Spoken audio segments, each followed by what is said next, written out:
Covid കാലത്തെ break the chain പദ്ധതിയുമായി ബന്ധപ്പെട്ട് മുൻ സാമൂഹ്യ സുരക്ഷാ മിഷൻ ഡയറക്ടർ ഡോക്ടർ മുഹമ്മദ് അഷീലിനെതിരായ അന്വേഷണം തുടങ്ങിയത് രണ്ടാം പിണറായി സർക്കാരിന്റെ കാലത്താണ്. അത് വി ഡി സതീശൻ സർക്കാർ വന്നിട്ട് പ്രതികാര നടപടിയാണോ എന്നൊരു സംശയം ചിലർക്കുണ്ടാവാം. അതുകൊണ്ടാണ് നമ്മൾ ഈ അന്വേഷണം നടത്തിയത്. ആദ്യ സർക്കാരിൽ കെ ശൈലജ മന്ത്രിയായിരുന്ന കാലത്തെ പ്രധാന ഉദ്യോഗസ്ഥനെതിരെയാണ് രണ്ടാമത്തെ ടൈമിൽ അന്വേഷണം പ്രഖ്യാപിച്ചത്. നടപടികളിൽ സുതാര്യതയില്ലെന്നും വീഴ്ചയുണ്ടായെന്നും ആദ്യം കണ്ടെത്തിയത് അന്ന് രണ്ടാം പിണറായി സർക്കാരിന്റെ കാലത്തെ അക്കൗണ്ടന്റ് ജനറലാണ്. അന്വേഷണം ആവശ്യപ്പെട്ട് സാമൂഹ്യ സുരക്ഷാ മിഷൻ ഡയറക്ടർ കത്ത് നൽകിയതാവട്ടെ 2023. അന്ന് മുഖ്യമന്ത്രി പിണറായി വിജയൻ. എം ജി പ്രതീഷ് ഉണ്ട് കൂടുതൽ വിവരങ്ങളുമായി.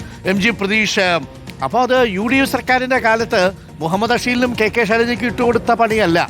ഈ പണി 2023 രണ്ടാം പിണറായി സർക്കാരിന്റെ കാലത്ത് തുടങ്ങിയതാണ് അല്ലേ പ്രതീഷ്? അരുൺകുമാർ, തീർച്ചയായും ഡോക്ടർ മുഹമ്മദ് അഷീലിനെതിരായ അന്വേഷണവും കണ്ടെത്തലുകൾക്കുമായി UDF സർക്കാരുമായി ബന്ധമില്ല. ഒന്നാം പിണറായി സർക്കാരിന്റെ കാലത്ത് കോവിഡ് പ്രതിരോധത്തിന് ഭാഗമായായിരുന്നു ബ്രേക്ക് ദ ചെയിൻ പദ്ധതി നടപ്പിലാക്കിയിരുന്നത്. ഒന്നാം പിണറായി സർക്കാരിന്റെ കാലത്ത് കെ ശൈലജ ആരോഗ്യമന്ത്രിയായിരുന്നപ്പോൾ ആരോഗ്യ വകുപ്പിലെ വളരെ പ്രധാനപ്പെട്ട ഒരു ഉദ്യോഗസ്ഥനായിരുന്നു ഡോക്ടർ മുഹമ്മദ് അഷീൽ. ആ ഉദ്യോഗസ്ഥനെതിരെയാണ് രണ്ടാം പിണറായി സർക്കാരിന്റെ കാലത്ത് അന്വേഷണം നടക്കുകയും ആ അന്വേഷണത്തിൽ ഗുരുതരമായ വീഴ്ചകൾ കണ്ടെത്തുകയും ചെയ്തിട്ടുള്ളത്.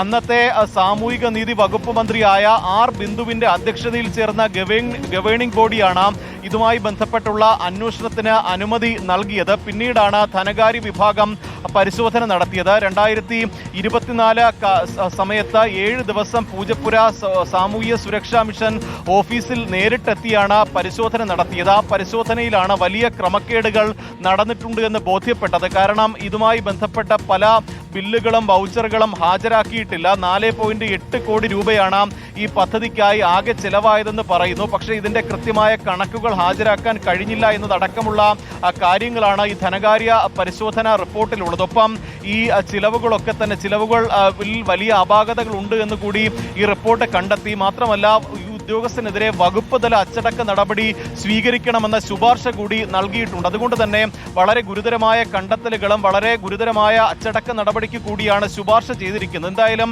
ഈ UDF സർക്കാർ അധികാരത്തിൽ വന്നതോടുകൂടി ഇതിലെന്ത് തുടർ നടപടി സ്വീകരിക്കുമെന്നതാണ് ഏറ്റവും നിർണായകമായ കാര്യം. നിലവിൽ 10 വർഷത്തെ ആരോഗ്യവകുപ്പിലെ പർച്ചേസ് ഉൾപ്പെടെ വിദഗ്ധ സമിതി അന്വേഷിക്കുകയാണ്. ഇപ്പോൾ ഈ ക്രമക്കേട് വിവരം കൂടി അന്വേഷണ റിപ്പോർട്ട് കൂടി പുറത്തുവന്ന പശ്ചാത്തലത്തിൽ ഇതും അന്വേഷണ പരിധിയിൽ കൊണ്ടുവരുമോ എന്നതാണ് പ്രധാനമായും നിർണായകമായി മാറുക.